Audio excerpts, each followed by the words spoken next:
메리 크리스마스 한번 해볼까요? 메리 크리스마스. 여러분 영어로는 성탄절을 맞이하면 뭐라고 인사합니까? 지금 말한 것처럼 메리 크리스마스 그러죠? 근데 여러 언어로 그 성탄 인사하는 걸 제가 조사를 해봤어요.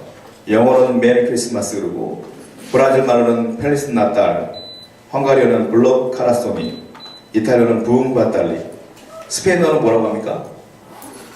유명한 말인데 펠리스 나비다시죠. 펠리스 나비다. 독일어는 프렐리 베이나크데, 프랑스어는 조유 노엘 이렇게 말해요. 일본어는 뭐라고 하는지 아십니까? 일본어? 메리 크리스마스 이렇게 읽어요. 발음이 안 돼서. 여러분 그 성탄절을 맞이하면 대한민국뿐만이 아니라 세계 모든 사람들이 즐거워하는 것 같아요. 뭐 화이트 크리스마스를 기대하기도 하고, 연인들은 또 그날 또 대목이고, 그리고 뭐 선물 교환하고 즐거워하는 것 같아요. 조사를 해봤어요. 여론 조사를 해봤더니 크리스마스 때 가장 먼저 생각나는 게 무엇입니까? 1위가 뭔지 아십니까? 산타클로스가 1위예요. 2위가 뭐냐? 흰눈. 그 다음에 3위가 뭐냐? 선물. 예수 그리스도는 거의 없어요. 그 성탄절의 사실 주인은 누구냐면 예수님인데, 예수님에 대한 생각을 가진 사람은 거의 없어요. 우리도 그렇잖아요. 어린아이들도 산타클로스가 선물을 주느냐 마느냐 이거 막 긴장하고 우리 애들도 맨날 그러는데, 이게 복음적인지 모르겠어요. 산타클로스를 전하는 게. 근데 아이들 도심을 깨고 싶지 않아서 산타클로스 있다고 이렇게 얘기하고 있지만 그런 경우도 많은 것 같아요. 자, 여러분들 정확하게 기억해야 될 게 성탄절은 예수님이 오신 날이에요. 그쵸? 왜 오셨느냐면 나를 위해 십자가에 돌아가시기 위해서 오신 날이에요. 사실은 즐겁지만 슬픈 날이에요. 내가 구원받는 거구나 하고 좋아할 수 있지만 주님이 돌아가시는 것을 생각하면 또 슬픈 날이기도 해요. 우리는 조금 나름대로 세상 사람처럼 이렇게 흥분돼서 이렇게 되는 것이 아니라 주님의 은혜를 기억하며 보내는 성탄절이 됐으면 좋겠어요. 오늘 본문을 보면 이 성탄절을 맞이해 두 그룹이 나오는데, 첫 번째 그룹은 오늘 본문에 읽었을 때에 나오는 목자들이라고 하는 사람들이에요. 또 한 그룹은 이 동일한 시대 때 나오는 사람인데 마태복음에 나오거든요. 누구냐? 동방박사들이에요. 동방박사들이 예수님의 탄생을 기념하기 위하여 황금과 유향과 모략을 가지고 아기 예수께 경배하며 선물을 드리죠. 그런데 오늘 나오는 본문에 나오는 그 목자들은 축하는 드리러 가고 경배는 드리러 가지만 선물은 없어요. 왜냐하면 이 사람들이 가난한 사람들이었고, 목자라고 하는 시분 자체가 천한 사람들이기 때문에, 그리고 또 한 가지는 이 사람들이 목자에서 양을 치다 말고 그냥 곧바로 갔거든요. 그러니까 선물을 준비할 시간이 없었어요. 그런데 이게 본문을 통해서 황금, 유향, 모략보다 더 중요한 진리를 깨닫게 돼요. 과연 이 목자들은 아기 예수께 어떻게 경배했느냐? 이 부분을 통해서 우리도 이 성탄을 맞이하여 주님을 어떻게 경배할 수 있을까? 이 부분을 한번 생각해 볼 겁니다. 자, 우리 본문을 다시 한번 읽어볼게요. 누가복음 2장 그 8절부터 9절까지는 한번 다시 한번 여러분 읽어보세요. 8절과 9절을 읽습니다. 시작. 그 지역의 목자들이 만남에 자기와 자기 학대를 지키더니 주의 제자가 대적하고 주의 영광이 그들을 두루비추매 크게 무서워하는지라. 자, 그 중에 목자들이 밖에서 밤에 자기 학대를 지키고 있었는데 주님의 사자 천사가 곁에 섰고 주의 영광이 저희를 두루비추매 크게 무서워하는지라. 이제 그들이 일하고 있는 동안에, 양을 치고 있는 동안에 천사들을 만나게 되는 장면입니다. 근데 본문을 보면 그 지경에 목자들이 밖에서 밤에 있었잖아요. 밤에라고 하는 뜻은 어떤 뜻이냐면 밤새도록 이런 뜻이에요. 그러니까 이 사람들이 양을 치는데 밤새도록 밤을 새워서 양을 지켰다 이거예요. 로테이션 하는 거예요. 교대 근무하고 있었던 거예요. 한 사람이 2시간씩 양을 보다가 졸리면 다음 사람이 보고, 군대에서 양 근무하는 것처럼 그렇게 교대로 양을 지키고 있었던 거예요. 왜냐하면 도둑도 많았고 그 다음에 들짐승도 많았기 때문에 그 들짐승과 사람들로부터 양을 보호하기 위하여 이들 양을 지키고 있었다는 거예요. 근데 그때의 천사들을 만나게 되죠. 그리고 천사로부터 귀한 소식을 듣게 됩니다. 자, 10절부터 14절 다시 한번 읽어볼게요. 시작. 천사들에게 무서워하지 말라. 보라, 내가 온 백성에게 어찌 큰 기쁨의 소식을 너희에게 전하라. 오늘 다윗의 동네에 너희를 위하여 구주가 나왔으니 곧 그리스도 주시니라. 너희가 가서 강구에 쌓여 구유에 누여있는 아기를 보리니 이것은 너희에게 표적이니라 하더니 호련히 수많은 천군이 그 천사와 찬송하여 이르되 지극히 높은 곳에서는 하나님께 영광이요 땅에서는 하나님이 기뻐하시는 사람들 중에 평화로다 하니라. 천사들이 이렇게 말했어요. 아기에서 탄생했다. 천군 천사가 그렇게 얘기했더니 이 사람들은 그 천사의 말을 듣고 동일하게 주님을 찬양하는 장면이 나오게 됩니다. 자, 저는 이 본문을 통해서 여러분에게 주고 싶은 메시지가 있어요. 그게 뭐냐면 이 목자들이 과연 어떻게 주님을 경배하느냐, 이 본문에 다 나와 있어요.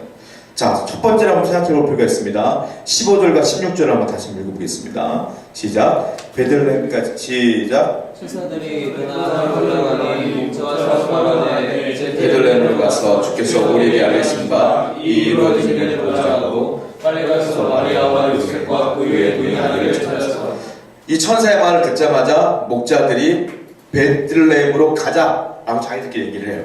그리고 베들레헴으로 가게 됩니다. 자, 우리가 생각해 볼 게 있어요. 지금 이 목자들의 상황은 어떤 상황이냐? 제가 말씀드렸던 것처럼 밤을 새워서 뭐 없었어요? 양을 치고 있었어요. 그러니까 이 사람들이 양을 얼마나 사랑하는지, 이 직업을 얼마나 성실하게 자기가 감당하고 있는지 우리 뻔히 알 수 있단 말이에요. 그런데 놀라운 건 천사가 아기 예수께 경배해라 라고 했을 때에 그들은 그 양을 놔두고 간 거예요. 놔두고. 자, 양을 놔두고 가면 어떤 일이 벌어질 것 같아요? 들짐승이 잡아먹던지 양이 흩어지던지 도둑질을 당하든지 할 거 아닙니까? 그럼에도 불구하고 그들은 양을 놓고 간 거예요. 또 하나 생각해 볼 게 있어요. 그냥 양을 놓고 가지 않았을 수 있어요. 어떻게 되냐? 또 다른 사람을 구할 수 있어요. 돈으로.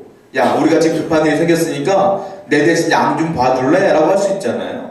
둘 중에 하나란 말이에요. 양을 놓고 가든지 돈을 주고 사람을 주고 이 사람이 대신 맡기고 가든지. 여하튼 양을 놓고 가면 양을 잃어버릴 것이요, 양을 대신 맡아줄 사람을 구한다면 돈이 들 것이요. 결국 이 사람들에게는 이익이 되는 게 하나도 없어요, 사실은. 근데 이 사람들은 그 말을 듣자마자 양을 놔두고 지금 예수님 만나러 가는 거잖아요.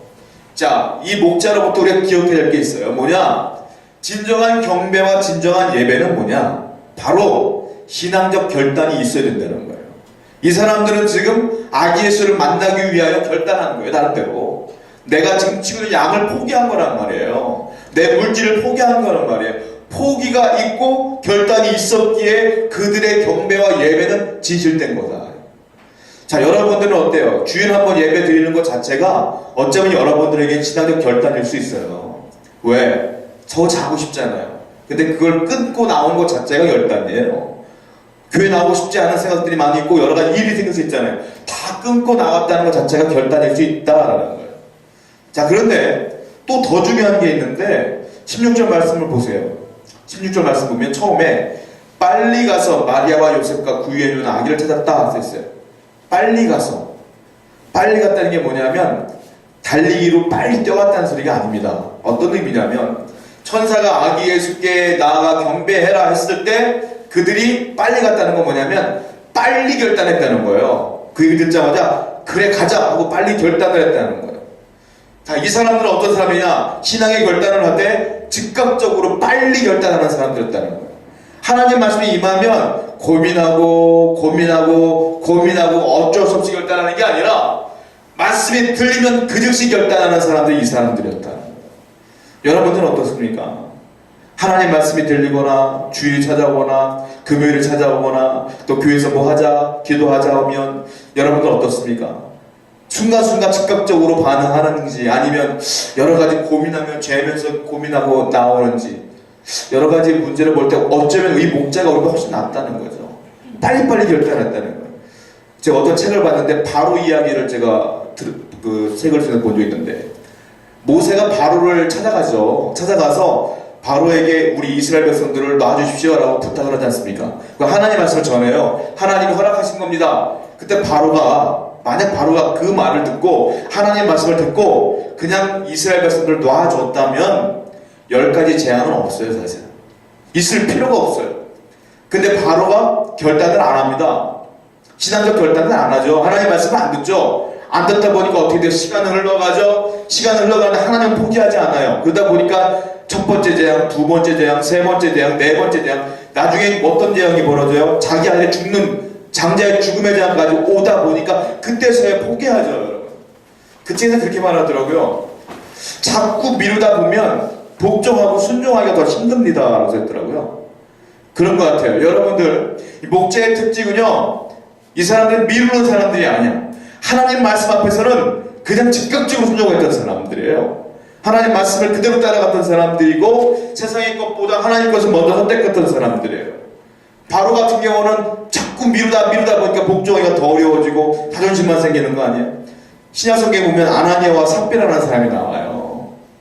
아나니아와 삽비라가 은혜를 받습니다. 은혜를 받은 다음에 베드로에게 뭐라고 고백하냐면, 내가 땅을 팔아서 그 땅의 가격, 돈 전부를 하나님께 헌금하겠습니다라고 서원을 해요. 자, 여기까지 좋습니다. 그런데 어떤 일이 벌어지냐? 여러분들 땅이 있어봤나요? 땅 팔아봤어요? 집 팔아봤어요? 우린 잘 그런 적이 없는데. 근데 요즘 불경기 가운데 땅을 팔아보고 집을 팔아보면 잘 나갑니까? 안 나갑니다. 부동산 불경제라고 해서 지금 안 나고도 안 나가. 자, 땅을 팔아. 이 당시는 땅이 금방 나갔을까요? 자기 땅이? 아마 금방 나가지 않았을 거라고 생각해요. 나가더라도 일주일, 빨리 나도 일주일, 아니 일주일이 뭐야, 한 달, 어쩌면 1년 걸릴 수도 있어요. 근데 아나니아와 삽비라가 땅을 파는 사이에 시간이 흘러요. 계속 흘러요. 그러다 보니까 어떤 마음이 들어요? 나중에 이 땅의 절반을 자기가 갖고 절반만 하나님께 드리죠. 결국 둘 다 죽어요. 이게 무슨 말입니까? 순종은요, 말씀이 들릴 때 즉각적으로 순종하는 사람이 진짜 순종할 수 있어요. 시간이 흐르고 계속 딜레이 되면 하나님께 순종해야지, 복종해야지, 말씀대로 살아야지 라고 마음만 먹고 그걸 행동으로 옮기지 않으면 순종하기가 더 어려워진다는 거예요. 여러분들 신앙적 결단해야 될 게 있지 않습니까? 뭐가 있습니까? 자, 2013년이 다가오는데 13년만큼은 내가 주일 정도 꼭 해야지. 말로만 하지 마시고 그걸 즉각적으로 순종해 나가자는 거예요. 야, 2013년에는 내가 성경을 매일같이 한번 읽어봐야지. 이런 부담이 온다면 그것도 결단하시라고요. 음주, 흡연, 야, 2013년에 좀 깨끗하게 살아봐야지. 온다면 끊으라고요. 야, 2013년에 내가 정말 하나님께 금요일에 좀 나가봐야지. 온다면 그대로 순종하시라고요. 그렇지 않으면 순종하기가 힘들다. 자, 우리가 목자로부터 배워야 될 게 있습니다. 뭡니까? 첫 번째, 즉각적으로 순종하는 사람이 진정한 경배자다. 주일 예배 나올 때, 결단하시고 나오실 때 여러분들 고민하지 마시고 즉각적으로 결단하여 기쁨으로 나오시는 여러분 되기를 축원드릴게요. 자, 두 번째로 한번 또 생각해 볼 게 있어요. 두 번째로 목재를 통해서 우리가 생각해 볼 게 있는데요, 17절과 20절입니다. 17절부터 20절 읽겠습니다. 시작. 보고 천사가 자기들에게 이 아기에 대한 말하는 것을 전하니 듣는 자가 다 목자들이 그에게 말한 것들을 놀랍게 여기되 마리아는 이 모든 말을 마음에 새기려 생각하며 목자들은 자기들에게 이르던 바와 같이 듣고 본 그 모든 것으로 인하여 하나님께 영광을 돌리고 찬송하며 돌아가느냐. 자, 20절 마지막 절을 보면 목자들이 주님을 어떻게 경배하냐면요, 자기들에게 이르던 바와 같이 듣고 그리고 본 그 모든 것으로 인하여, 듣고 본 것 때문에 이 말이에요. 듣고 본 것으로 인하여 하나님께 영광을 돌리고 찬송하며 돌아갔다 이렇게 써있어요. 무엇을 듣고 무엇을 본 겁니까? 천사가 이야기한 걸 듣고 왔잖아요. 왔는데 아기 예수가 진짜 그 위에 누워있는 거예요. 그걸 본 거예요. 그러다 보니까 이것이 정확하고 확실한 거잖아요. 그러니까 그들이 하나님께 영광 돌리며 자연스럽게 예배하고 경배할 수밖에 없었다. 자, 여러분, 듣고 본 것을 말하는 사람을 간단하게 뭐라고 말합니까? 내가 봤어요, 내가 들었어요, 그걸 사람들에게 얘기해. 그걸 뭐라고 말해요? 증인이라고 합니다. 그 증인. 법정에서 증인 세울 때 봤어요? 들었어요? 증인 서주세요 이러잖아요. 본 사람이 증인이야, 들은 사람이 증인이야. 증인은 헬라어에 어떤 뜻이 있는지 아십니까? 순교자라는 뜻이 있어요. 순교자. 왜? 내가 들은 건, 내가 본 걸 얘기한다는 건 굉장한 용기인 거예요. 만약 그것이 나에게 손해가 되더라도 얘기하는 거거든요. 그러니까 순교자적인 의미가 있다 이거예요, 증인은. 자, 여러분들, 예수님이 태어날 것을 미리 안 사람이 목자와 동방박사 외에 또 있습니다. 누군지 아십니까? 바리새인들은 알았어요. 왜? 구약성경 이사야서에 아기가 탄생할 것을 알았어요. 메시아가 올 것을 알았어요. 헤롯 왕이 묻지 않습니까? 동방박사들이 딱 온다는 얘기 듣고, 야, 아기가 어디서 태어났느냐? 바리새인들이 쭉쭉 얘기합니다. 성경에서 말하면 이렇게 태어납니다. 그런데 놀라운 건 그들은 헤롯에게 제대로 얘기하지 않고 얼버무려요. 그걸 제대로 증언한 사람은 목자와 동방박사 외에는 없어요. 얼마 버린다고요? 자, 증인이 뭐냐? 목자처럼 보고 들은 거를 그대로 얘기하고 전파하고 그걸 가지고 예배하는 사람이에요. 이게 증인이에요. 바리새인들은 증인이 아니에요. 자, 여러분들은 어떻습니까? 여러분들은 참 증인입니까? 아니면 바리새인과 같은 알기만 아는 증인입니까? 여러분들이 예수님이 구원자인 걸 알지 않습니까? 그리고 예배를 통하여 은혜를 받으면 그걸 느꼈지 않습니까? 그러면 여러분들이 증인이 되셔야 돼요. 어디서? 세상에 많은 사람들이 그 증인으로서의 역할을 감당하셔야 된다는 거예요. 그들에게 예수를 전하고 탄생을 전하고 그 모든 마음 그것을 강력하게 여러분 메시지를 선포해야 될 의무가 책임이 있다는 거예요. 근데 많은 크리스천들이 이 증인의 삶을 못 산다. 사랑하는 성도 여러분, 우리는 증인입니다. 믿습니까? 여러분은 증인이에요. 세상에 알지 못하는 사람은 하나님 알지 못하는 사람은 증인이 될 수 없어요. 여러분들이 증인이에요. 증인이라면 예수님을 당당하게 전해야 될 사명이 우리에게 있는 거예요. 그것이 오늘 성탄을 맞이한 우리들에게 주시는 메시지라고 생각해요. 세상에서 살아가는 시간이 훨씬 더 많습니다. 우리는 그들에게 예수의 증인이 되기를 간절히 축원드립니다. 자, 마지막으로 생각해 볼 게 있어요. 마지막으로 한 번 더 생각해 볼 게 있는데요. 20절 말씀을 다시 한번 읽어볼게요. 20절 말씀 시작. 목자들은 저희들에게 이르던 바와 같이 듣고 본 그 모든 것으로 인하여 하나님께 영광을 돌리고 찬송하며 돌아가니라 그랬어요. 자, 맨 마지막 절에 목자가 어떻게 했습니까? 경배하고 예배하고 돌아갔어요. 동방박사 어땠습니까? 동방박사 여러분들 이야기를 잘 아니까 제가 설명해드리지 않겠어요. 예수님께 경배하고 예배하고 황금과 유향과 모략 드리고 어떻게 했어요? 고국으로 돌아갔어요. 이게 우리가 배워야 될 내용이 뭐냐면 돌아가는 게 중요한데 어디로 돌아가느냐? 삶의 터전으로 돌아간 거야. 목자는 양을 치던 곳으로 돌아간 거고 동방박사는 자기들이 살던 곳으로 돌아간 거예요. 많은 크리스천들이 오해하는 게 있어요. 뭐 능력이 임하고 은혜를 받잖아요. 어떤 누군가가 갑자기 막 영안이 터져서 막 영적인 게 보이고 은사가 생겨서 막 기도하면 병이 낫고 그러면 대부분 어떤 스토리가 나냐면 기도원 세우는 경우가 많아요. 나 기도원 세울래. 손으로 들어가. 그리고 일로와 은사했어. 은사 집회 열고 또 거기에 또 병관이 모여가고 예배드리고 그것만이 진리냐 모여 막. 그거 진짜 아니냐. 그러니까 여기가 조싸우니 여기 막 모인단 말이야. 예수님이 원하는 건 그게 아니에요 사실은. 자, 예를 들어볼까요? 예수님이 변화산에 올라가서 베드로, 요한, 야고보와 함께 올라갑니다. 그때 어떤 일이 벌어져요? 예수님이 형체가 변형됩니다. 막 하나님처럼 변해요. 그 모습을 보고 모세와 엘리야를 보고 베드로와 야고보, 요한이 뭐라 합니까? 여기가 조사오니 하나의 집은 모세를 위하여 하나는 엘리야를 위하여 짓겠습니다. 기타 등등 막 얘기하잖아요. 그때 예수님이 뭐라 그래요? 그 얘기를 듣고 그러자 하지 않아요. 야 내려가지 않습니까? 그게 뭡니까? 은혜 받은 사람은 여기가 좋사오니 하고 거기가 천국인 양 착각하는데 예수님이 원하는 그게 아니라는 거예요. 뭐냐? 진짜 예배자는 뭐냐? 여기서 은혜 받고 교회에서 은혜 받고 말씀 듣고 세상으로 나가는 거예요.